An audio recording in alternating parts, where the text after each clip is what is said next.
Hello guys, kumusta? Kumusta? So nandito kami sa Norman G. Norman G, no? So today is Saturday, August 2, 2025. Punta kami sa kaibigan ko. Dito kami. Sabi niya, bili muna tayo ng konting grocery. May pagkain kami over the weekend. So yung kaibigan ko yung nagpahiram ng SIG P320.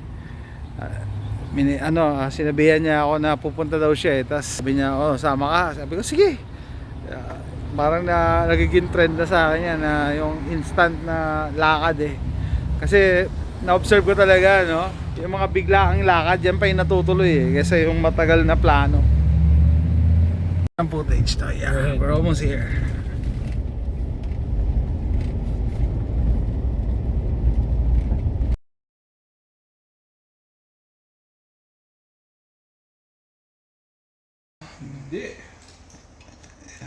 Day 2.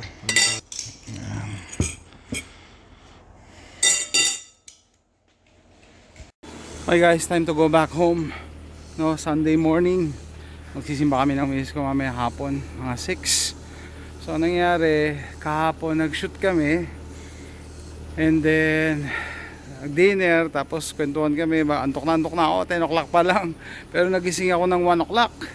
Gising ako ng 1 o'clock. So syempre, browse ka ng FB, browse ka sa social media, browse ka sa internet. I think inantok ako mga 3 AM na, madaling araw.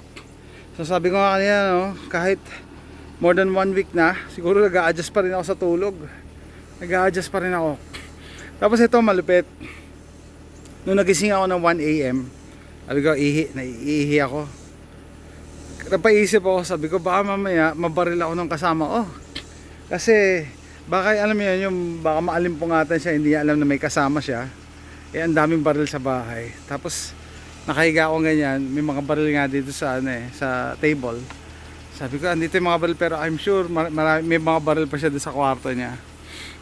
So kinuwento ko siya kanina umaga sa kanya yun, natawa siya. Pero kasi may mga ganong instance, no, yung mga tao na natulog, hindi alam na may kasama sila sa bahay. Tapos pag may narinig na kaluskos, labas yung baril, bang. Pero okay naman.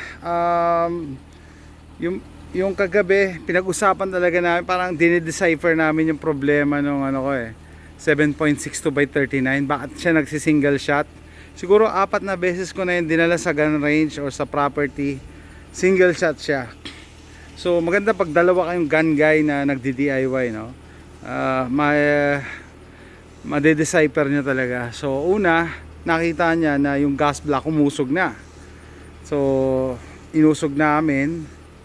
Tapos sabi niya baka yung buffer spring. So pinagpalit namin yung buffer spring.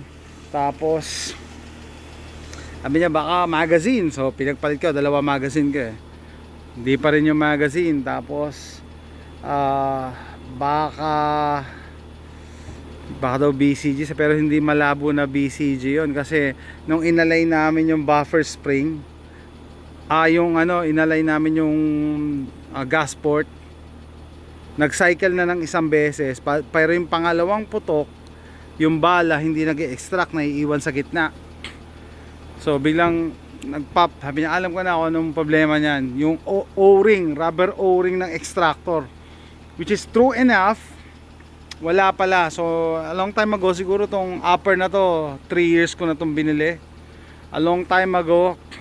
Kasi dahil na-stuck siya, akala ko masyadong mahigpit yung extractor, kaya tinanggal ko yata yung O-ring.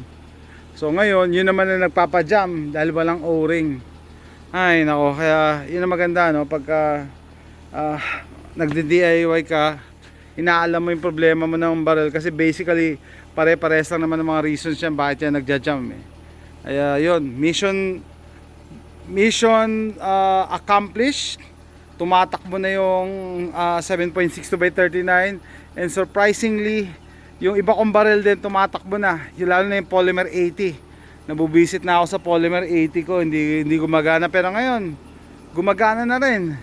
Tapos yung flip up sight ko ng Keltec, dahil yung flip up nya may fiber optic, lalo kung hindi ko makita yung target. Kaya tinanggal ko, sinira ako na yung fiber optic niya.